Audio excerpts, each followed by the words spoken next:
They are totally fine with throwing marginalized people under the bus so long as they get to an avenue of potentially helping them out in the future. As liberals struggle with how to respond to rising fascism and Trump's popularity online, growing swaths of the left have embraced a messaging strategy broadly known as dark woke. While traditional Democrats are still often pushing the idea of civility in politics and finding common ground with conservatives, more people on the left are becoming comfortable embracing outright bigotry, slurs, hateful rhetoric, dunking on conservatives, and going full dark woke. Twitch streamer SeanDaBlack has been talking a lot about this on his stream, and today he's joining me to discuss the rise of woke culture in American politics, how social justice movements have been warped by the internet, and break down what dark woke really means and whether it's actually a winning strategy to counter Trump's dominance online and off. Hi, Sean. Welcome. Thank you. Well, I'm so excited to chat with you today. Before we dive into dark woke today, I want to kind of take people back to the origins of like woke culture, woke 1.0, if you will. When do you think this sort of idea of like wokeism arose? So I think from my perspective, because I'm younger, what I saw was more of like during like Trump won, that era is where you saw like a lot of like resistance liberalism in like reaction to Trump won. So you saw like a very wide backswing from that in conjunction with a lot of the stuff that I saw with like Black Lives Matter and like the like, you know, anti-police brutality movement and like starting in 2014 going into like 2020 with like was the big resurgence of that movement as well. Yeah, I feel like this idea of like woke, and certainly the first time I heard the term woke, even though I know it predates this, was 2017, was the beginning of Trump 1.0. In that era, you saw a rise of like anti-SJW culture. And so when Trump won, you saw like a lot of like bravado from those sects of like, you know, individuals or like, you know, like Ben Shapiro's and Steven Crowder's. And then you saw a huge reaction to them. I think resistance is honestly kind of the best word for it, because I kind of felt like we kind of peaked. Like we are at the height of fascism, Trump's in office, and like, what do we do? And there was a lot of energy behind it. Wait, I love the idea that like that was the height of fascism. I mean, we are like, it couldn't get any worse than this. It's 2016. It's so, I mean, 2017, it's so bad. Like we're cooked, it's over. We did not know. We had no idea. You had like right wingers using that term as like a pejorative, but then it became like a reclamation thing. Like we would reclaim that word and be like,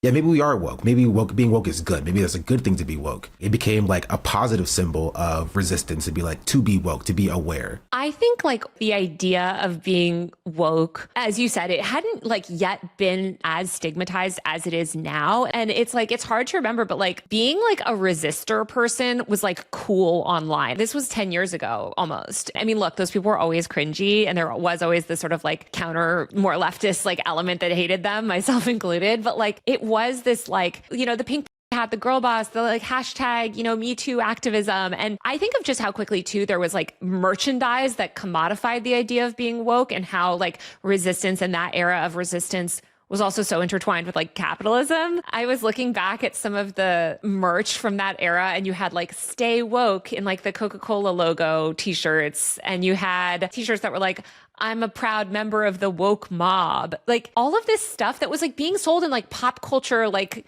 girl boss feminist stores, that like I cannot imagine anyone wearing that kind of merchandise today, unless it's like a right winger pretending, like mocking, like Matt Walsh, like mocking a progressive person. I think it's pretty interesting because it kind of aligns with rainbow capitalism, because you saw a very big backswing, because the Democratic Party didn't used to be as like woke as we describe it now, especially when it comes to like gay rights and like gay marriage and stuff like that. And so when Trump took office, it allowed the Democratic Party to take up more of a like, veneer of progressivism when it came to social issues.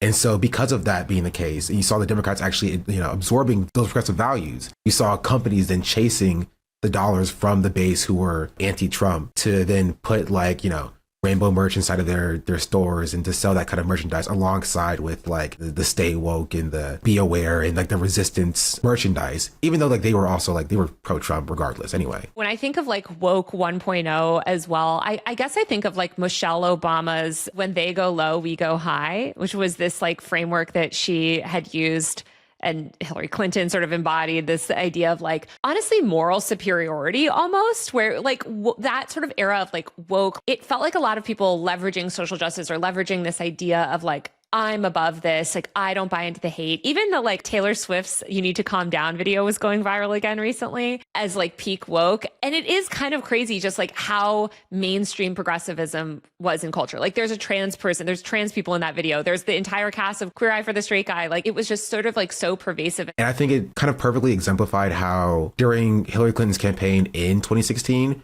where she tried to like lean further into that than I think a lot of the establishment was ready for when she called them deplorables. The establishment was like, well, maybe that's a little bit too far, because like then the Republicans started clutching, being like, well, how dare she say that about us? How dare she call like Americans, true Americans, deplorables or whatever? It's very weird because she had to like, walk that back and be like, oh no, I wasn't talking about, all the MAGA base or whatever. Like it was a whole thing. But like it kind of showed that like even then at that time where wokeness was so pervasive, the establishment was still very like resistant to that like actual true form of like, calling fascism like it is and standing up for marginalized people in a meaningful way. Yeah. I mean, so much of it was just all like deeply performative. And they wanted to ultimately preserve the system. I mean, there was this idea of like, bring back decency to politics and like, let's get back. And that was also, I feel like, the era of the never Trump Republicans that were like, let's preserve order. Like, I don't always agree with, the the far right of my party, but we can always go out to dinner after or whatever. And it was very like elitist. And I feel like it obviously like sort of co-opted the idea of woke, which is like more radical, and just kind of like tried to like mainstream it into this like movement for profit ultimately. And I made a whole video on sort of like the death of like resistance culture. And I think like part of it was just that it got so kind of like parody level and also really focused, I think, almost too heavily on identity. And I don't want to say that because I hate the way that people put like identity politics against class politics when they're completely together. But I covered the Bernie campaign for the first 3 months in 2016 before he dropped out. And I remember going to Bernie speeches and then covering that same election and going to like Hillary speeches. And, you did have this more like left-wing part of the party that really wanted to go hard and really wanted to talk about economic inequality and actually was a very diverse coalition, but they were sort of so effectively silenced by the Hillary Clinton, like, I'm the first female president and representation matters. And like this sort of like fake version of progress. 100%. Okay. So to move through time, we have like woke culture pervading American life. It's all going great. All these resistance influencers are making millions of dollars. And then we have 2020. And I feel like 2020 is definitely when a lot of people describe as like peak woke, where especially when COVID hit, like you saw this like levels of solidarity and people actually engaging in like record levels of mutual aid and Black Lives Matter protests that summer. And also just like feeling like we could all take Trump down. And I think definitely there was a lot of energy there, especially from my vantage point. A lot of young people had that energy because a lot of people my age couldn't even vote in 2016. And so they grew up in 2016 and 2020 with that. Now we can actually change something. The election's coming up. Black Lives Matter is popping off. COVID hit and the pandemic has started. So like we're all like trapped inside. And so we have nothing but time on our hands. And we're getting this information from this new form of media that's popping up on TikTok. And so this energy's kind of like spurred us on to like be more politically active. And we want to put this energy towards something. And so that's where you really see like young people applying woke to themselves as to be like, we are the actual resistance. We saw what happened in 2016. We saw what failed in 2016. And we want to be better than that in 2020. Yeah, I feel like so much of that progressive activism too was happening on TikTok in 2020. Like this is what led Trump to initially want to ban an app, was that there were all these people, like messing with his Tulsa rally, like registration or leading sort of climate resistance movements. And as you said, so many people sort of got involved in activism. I do think though, ultimately, of course, Joe Biden wins and like very quickly put the kibosh on all of that. Like, and also I think Biden himself moving everybody to the right. It's like he took that like peak woke and instead of leveraging it and being like, yes, by the way, let's expand the social safety net, it was like, okay, everyone, back to normal. And that happened before he was even elected. Like, on the campaign trail, he was calling out like looters and rioters alongside, like hand in hand with like Obama, telling people to tone down the temperature, even though like this was a massive amount of energy that you can utilize to serve a certain end. And to be fair, they got Joe Biden elected, but to them, that's the end of it. They don't need to worry about like actually changing something within the system or, overhauling the system as a whole. They got, their preferred candidate elected and that's all that they needed. So that energy is now a waste to them. So they want it to like fizzle out. They don't want it to exist anymore because then it can be weaponized against them. I want to talk about sort of like how like wokeism or whatever was expressed online in 2020. Because I do think that there was this certain discourse that year, especially where like there seems to be this collective belief now that like it went too far, where people will like pull, I don't know, some cancellation attempt or something like these days and be like, it's not 2020 anymore. Something that I saw when I was on TikTok was like, you had some silly stuff, like, yeah, people like painting like the black fist on their face and like doing TikToks to the Macklemore song. So it was like silly stuff like that. But a lot of stuff that I did see on TikTok was actually like, you know, people like in blackface getting caught up for doing blackface and be like, hey, that's not acceptable anymore. And there being like a huge reaction to that. And there'll be like people who got caught out for saying slurs, not being recorded. And that stuff was stuff that was like kind of normalized. Like it was something that was like, obviously, like, you know, people knew that they probably shouldn't do it, but there were never any consequences for those actions. And so they thought, they're like, oh, even if I do that, it's fine, it's whatever. But then in 2020, you saw people, especially when people got a lot of power on TikTok, because now you have collective voices coming together on a specific platform, actually utilizing that power for something. That something was like, simultaneously, we're trying to get Joe Biden elected. We're also going to try to hold this person accountable, or this influencer accountable, and do this and this and this and this. And so there was some like, you know, silliness around like wokeness or like activism at the time, because there always is performative activism. That's always going to exist. But a lot of it was young people trying, in the best way that they knew how, to actually affect change in the society that they saw. I know. I kind of miss that level of accountability. Like, in some sense, I do think that it got perverted, where like you had, especially other like white people just kind of being like, oh, what is the meme? It's like, I'm a non-binary teen, or I'm a 14-year-old like non-binary minor or something, like you can't bully me or something. Of course, there was some of that. But as you mentioned, it was this sort of like collective effort to hold people accountable. And it sucks that I feel like a lot of it ended up like this idea of progressivism and wokeism got wrapped up in conservatives kind of mischaracterizing that as like cancel culture. Because when I think of 2020, I also think of like peak like cancel culture. And really what so much of quote unquote cancel culture was actually people for the first time ever being held accountable for like really abhorrent behavior and actions. Yeah, not even just people. It was like brands and corporations, because that never happened. People sometimes would be called out, especially during the Me Too era of 2017. Like there were people being held accountable or trying to be held accountable, but brands almost never faced accountability for the actions that they caused. I think a good example of that is like H&M, when they had like a black kid wearing like a monkey on their shirt, and people were like, that's weird. Why is this even happening? And so you saw a lot of backlash with H&M for even doing that in the first place. And I think like a lot of people saw that and contribute that to like cancel culture as well, even though like that was like, that's positive. Like you have a, you know, multi-million-dollar brand who is, you know, doing what is essentially like a microaggression or macroaggression to some extent, which is like, you know, they should, you know, at least apologize or take down this advertisement or a clothing listing. And I think a lot of people kind of missed the actual good parts of what they consider cancel culture, because they view themselves in the people who are getting canceled. Because you don't see marginalized people by and large being like, oh, 2020 went too far. They may be like, you know, cancel culture is dumb because of like what cancel culture, the term, has become. But you don't see them talking about how 2020 went too far.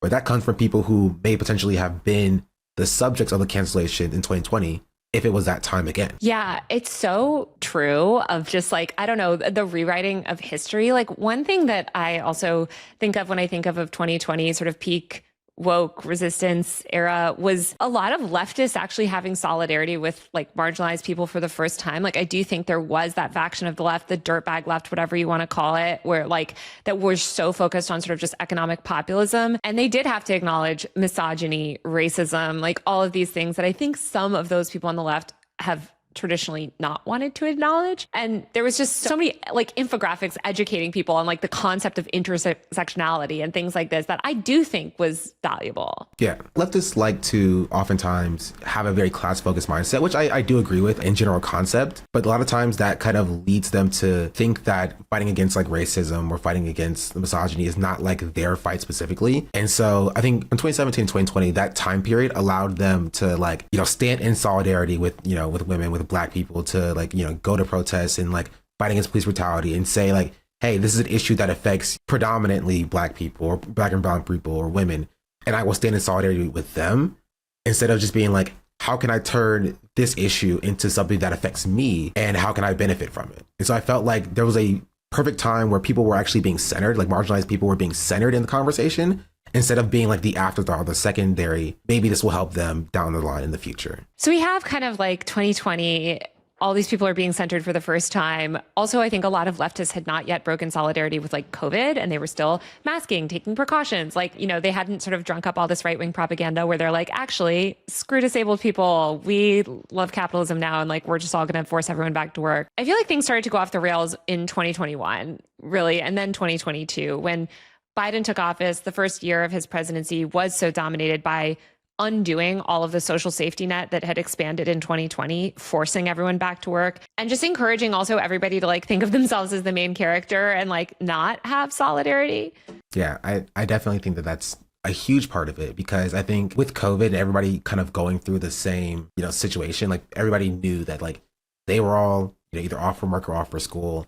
When they went out, they knew that other people were going through the same thing as them. And so I think people kind of craved the normalcy of being back to like how things were in the past. And so that craving for normalcy caused them to crave the same normalcy that caused the, you know, anti-SJW backlash that happened under Trump 1. Like, I think people kind of coupled the two together. They coupled COVID with wokeness and then anti-SJW behavior with normalcy. And they were getting tired of COVID, and they wanted COVID gone, so they wanted wokeness gone. And they wanted normalcy back, which means that they kind of craved, even subconsciously, the same anti-SJW sentiment that existed pre-COVID. Yeah, I think that's such a perfect way to put it. And you saw Biden kind of like lean into this a lot and lean into this idea of like returning. I mean, he's such an old, evil man. But like his whole thing, obviously, wasn't exactly make America great again, but it was about sort of like returning politics to this earlier time, you know, when he could pass the crime bill, I guess, without any sort of backlash. And it wasn't a forward looking campaign at all. And so much of it was also just about like taking things away, forcing people back to work, taking away benefits. In 2021, we also saw the rise of the phrase, let's go, Brandon. Mm-hmm.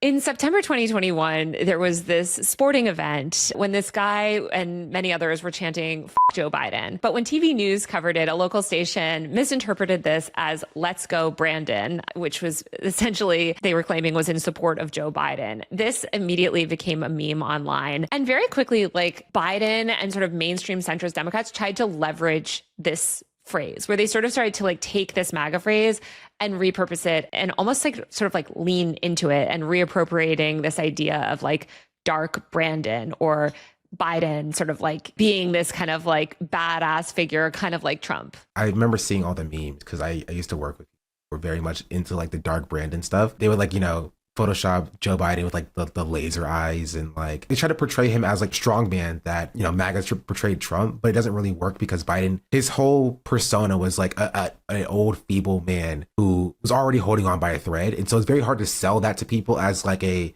you know, a scary figure, which also Democrats don't really want a scary figure. They kind of want just status quo normalcy. And so it was a very hard sell for people. But then that was kind of picked up by like the left wing part of the Democratic Party, or the leftists, as like a ironic posting about those liberals who were doing that as well. I think of these social posts celebrating Biden passing the Inflation Reduction Act, where they were posting the image with the laser eyes saying, you know, another W for dark Brandon, you know, crushing it, and posting these memes of him saying your malarkey has been going on for long enough, kiddo, which is ironic because like you said, it's like he's not badass. He doesn't buck the system. He's like the definition of establishment power. And you even had like also senators engaging in this type of stuff, like Chris Murphy of Connecticut, like just posting the meme without even a caption. And I don't know, trying to embrace this sort of like dark MAGA aesthetic, but like repurpose it. And I feel like this was the Democrats like trying to leverage this growing reactionary sentiment online, where like, I mean, these memes were initially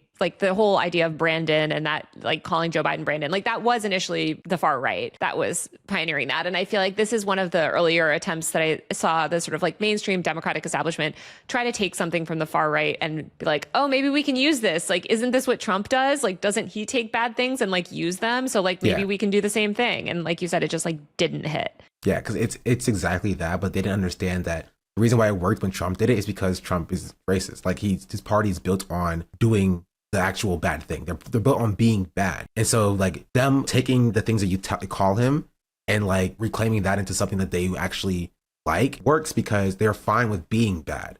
So if you call them bad, they're like, yeah, we are bad. What now? And so it doesn't really work when they call you bad and you're just like, well, we don't want to be bad. We're supposed to be the good guys. It's not really for anybody because the people who like the bad stuff they're going to vote for the Republicans anyway. And the people at your base want the good stuff. They want like the actual policies to actually help their lives. they don't want the aesthetics of like, scary politicians. Yeah. And also Biden himself, like, couldn't pull it off. Like he tried to joke about it at the White House Correspondents' Dinner. His social team, I imagine it's not him because he could barely use the phone at this point, but in early 2024, like posted the meme after the Chiefs win and tweeted like, just like we drew it up, as if like he's some mastermind. And like he said, it just falls so flat because he is actually the definition of the people that are pulling the strings behind this power structure. So you did start to see the beginnings of this idea of like dark woke, where it's like, let's lean into MAGA aesthetics or MAGA language, or sort of take things from these right-wing spaces and try to like leverage them. The first post that really used dark woke and sort of mainstreamed the meme was back in 2022. This guy, Professor Roy Hinckley, who's a PhD, posted, "We turned the hashtag maggot and QAnon use of Brandon around with dark Brandon. Suddenly the phrase 'let's go Brandon' seems to have disappeared from all but huge 4x4 trucks. Let's do it again. I'm not only woke, I'm hashtag dark woke." First of all, like even the hashtag MAGAT, which like I feel weird even saying because it sounds so close to an actual slur, feels weird. And like that appearing in like the first post that really went viral, like mainstreaming this idea of dark woke, like it's like they're already basically trying to say slurs. I think people were already kind of there because you did have a dirtbag left, like a small subset of the left that were okay with like towing the line between reactionary sentiment and like economic populism, and like, but that was like a fringe side of like the like left-wing movement. Even in like leftist circles, like the people who engaged with that content were already considered fringe, but now it's like kind of seeping into the mainstream by liberals now being like, oh, this was a thing that people did, let's just keep doing this again. And that kind of explodes into what we see now as like dark woke. Yeah, I feel like, I mean, this is back in 2022. I feel like it sort of escalates, maybe falls back a little bit down when like Joe Biden is sidelined and then Kamala Harris comes around and we had like coconut pilled, DNC memes like leaning into that for a while. But then Trump wins. And I feel like Trump's win, especially because he won the popular vote, was seen as this like affirmation of reactionary culture, where it was like, you saw even like the New York Mag, like Cruel Kids cover and the media talking about like, okay, the right has achieved cultural dominance. Like we're back. Everybody can say slurs again. We've undone all the past several years of progress, decade of progress, and like made America great again or whatever. And I feel like this is when you start to see like liberals and leftists like really kind of not know how to navigate it. And I mean, I started to see a lot of the dark woke hashtag really emerge first in like representatives responding critically and sort of like honestly fighting back. Like I think people were so desperate for anybody to fight back because the Democratic Party is so impotent that like when AOC replied to Libs of TikTok was reposting something about like Trump and this and stuff, and AOC replied like cry more, and that went really viral. Or Jasmine Crockett, who is sort of known for like these clapbacks online, and like people would be like dark woke, like we're done with civility politics, like we're sort of, quote, treating MAGA the same way that they've been treating everyone else. There is one tweet from an account called Dark Wokeness that became popular, posted right after the election last year, that said, "For a moment, wokeness was beautiful. We almost did it. Oppression for oppressors. But we're all oppressors. It's in our species DNA. So naive wokeness could never work. Only dark wokeness could work. It always comes down to the same thing. Millions must die." Just like, what? I've never seen that before. That's insane. According to Know Your Meme, this was like a pivotal like tweet, I guess. But I did definitely see a lot more like accounts that I would say are of dubious origins leveraging dark woke, like these sort of no-name accounts that I believe are probably right-wing posters leaning into it, and just Democratic establishment people, I think, wanting to be a little bit more reactionary. Yeah, I think what you hit on a nail on the head when you said that like people just didn't really know what to do after Trump won. I think for the establishment Democrat side, the problem is that they just didn't have an answer. They don't have an answer to the rising of fascism because they enabled it. And so when Trump won, like they're like, oh, our toolbox is empty. We don't really have anything to do. And so they started chasing young white men and like, how do we get that? They started, throwing everything at the wall and seeing what sticks. They tried clapping back. They tried throwing trans people under the bus, or throwing immigrants under the bus. They tried doing all of this during the election cycle as well. And like none of it really stuck. And so now they're kind of like floating lost in what do we do under Trump. Which is why you see a lot of Democrats throwing their hands up being like, we lost. Like even Hakeem Jeffries a few weeks ago was like, no, he has all the power. Like Trump's going to do what he's going to do. Like, what do we do? And it's like, dog, you're the guy. You're the person who's supposed to know what to do. But they just didn't have an answer to Trump. Because they don't have an answer, they're just like, you know what, why not just do what MAGA is doing? Why not just adhere to reactionary sentiment? Why not just go back to like the name calling and the yelling and stuff that worked for them because it'll work for us. Which is just like, for like the leftist side of it, I understand that the leftists don't really have that much power, but like the establishment Democrats, you have the money, you have the backing. You could just offer policies to people that gets them to actually, want to vote for you and support you. And then you would like win elections and then it wouldn't be a problem anyway. But they don't want to do that. So they need another answer.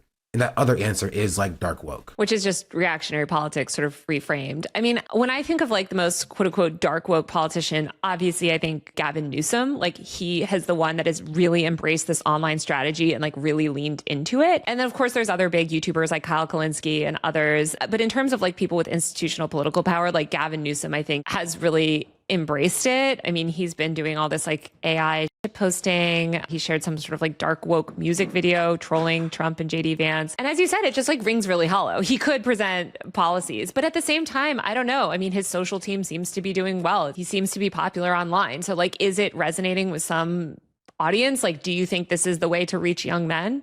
I mean, I think it's resonating with the people who want to say slurs. Like, I think the people who like are already reactionary and don't feel the need that they want to change anything, I think it does resonate with them. But I don't think it has the material like benefit that I think a lot of people want to pretend that it does. And so I think people, like, I have this conversation about Gavin Newsom a lot because people are just like, he's actually fighting back. And I'm like, not really. No, he's not. Like, Gavin Newsom was like hiding in his office when ICE was like patrolling the streets of LA. But Alex Padilla, who was like the senator in California, actually went and interrupted Kristi Noem's press conference and got himself like handcuffed. And so like, that's like more than Gavin Newsom was doing, but he's not seen as a fighter in the same way because he's not like tweeting in all caps on Twitter and posting like AI memes about why Trump is bad.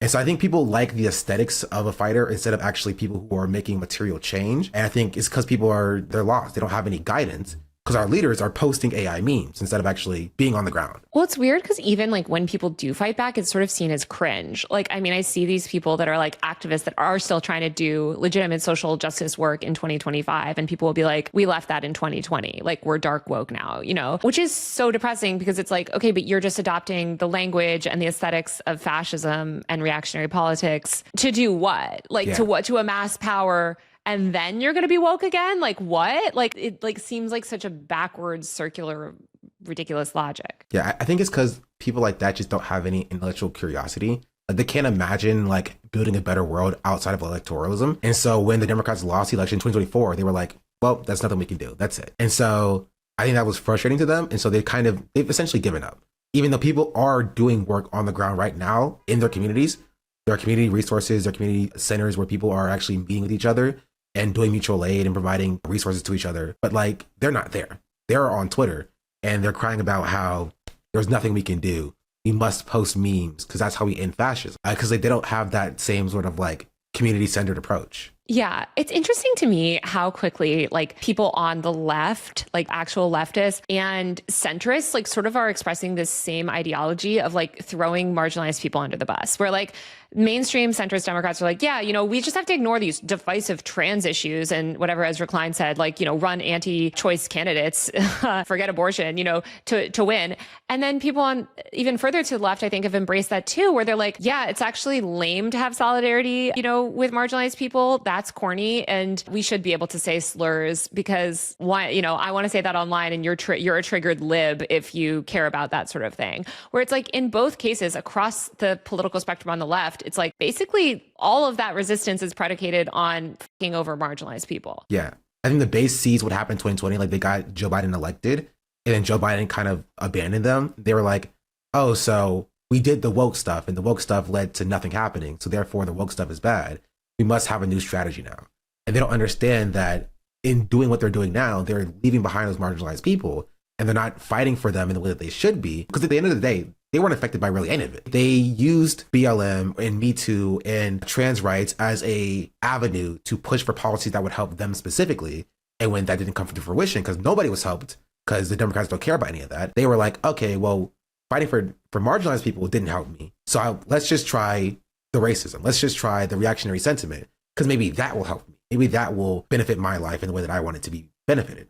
And so they are totally fine with throwing marginalized people under the bus so long as they get to an avenue of potentially helping them out in the future. Yeah, I think also what you said is so true of like people associating that activism of in 2020 culture with early COVID and like the trauma that people experienced during the early days of the pandemic and kind of just like wanting to reject all of it. I mean, I think this is why you see so much anger when people wear masks, like from leftists, where like they're like, oh, you know, you fucking cuck, loser, triggered, lit, whatever. And it's like, what? Like clearly there's some sort of like emotional, like sort of resistance to it. And I do think a lot of these people never had solidarity to begin with. Like if you are that eager to say slurs, that the minute there's sort of some vague like conservatism, like resurgence in culture, that you're like immediately just like, great, I can say the R word again, or I can say the N word again, even using a soft A. Like you kind of probably didn't have that much solidarity to begin with. Honestly, I don't think they had solidarity to begin with. Because I think a lot of people forgot this because COVID was a lot of stuff going on. A lot of people, even leftists, were partying early COVID. Like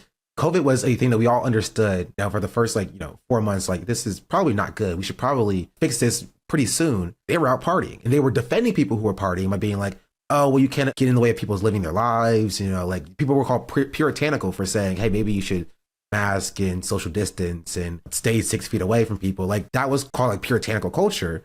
And I think a lot of people kind of pretend like they weren't doing that at the time. And so the people who were doing that at the time are the same people who are now okay with like saying slurs because it's like, oh, I'm saying slurs to dunk on a black conservative. I get to call them, you know, whatever slur I want to call them because they're a conservative. So that they should be okay with that. Or I can say slurs talking about like a trans conservative because they're trans but also a conservative. So who cares?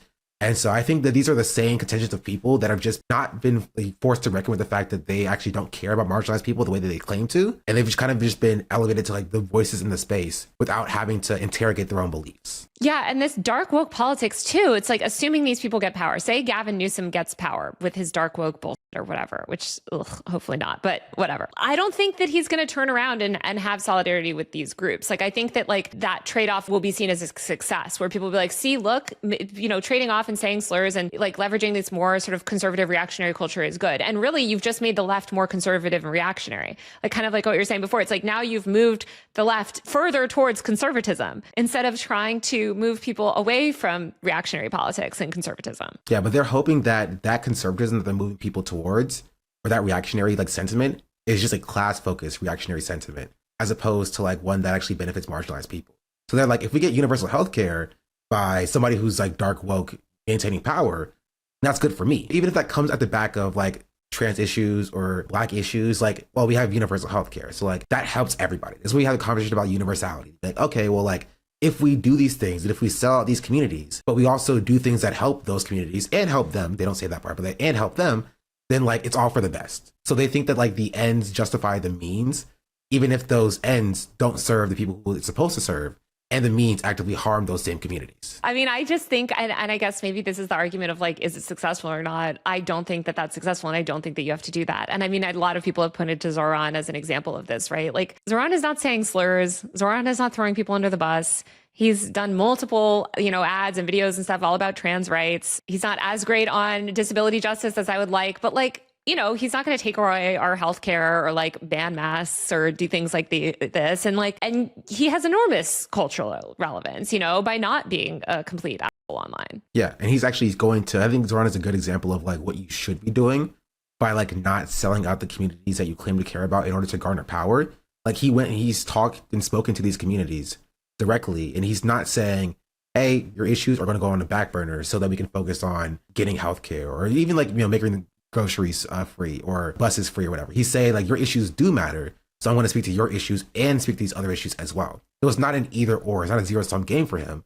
But a lot of people do view it as a zero sum game because they view helping marginalized people as losing like the white populist vote. If they're like, oh, if we give black people stuff, then the white racists are going to be mad at us and we won't be able to garner power because they view power as like a structure or a contingent of whiteness. And so they are fine with selling out black people or black and brown people or women or marginalized people in general to garner that power.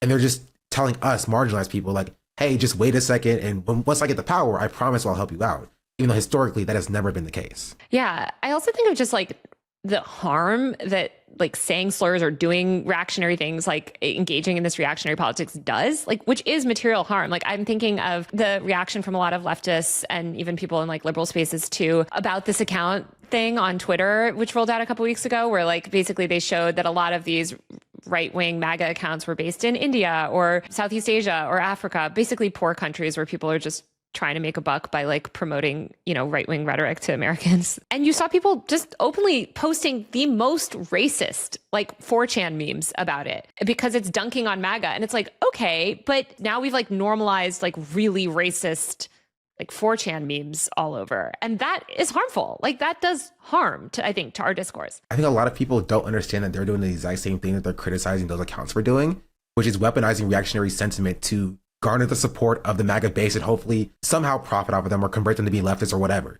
They're doing the exact same thing, which is both. The problem with both of them is not that like the accounts are making people more right wing. That's part of the problem, but it's also because it's the normalization of that sentiment. And something that we see often is you see right wingers who are converted to being leftists, and so technically they're leftists, but they get to the left and they're still saying slurs. They're still, harming marginalized people. They still hold harmful beliefs about marginalized people. And now that they're a leftist, there's no reason to convert them or change their mind, because if you do that, you're doing wokeness, right?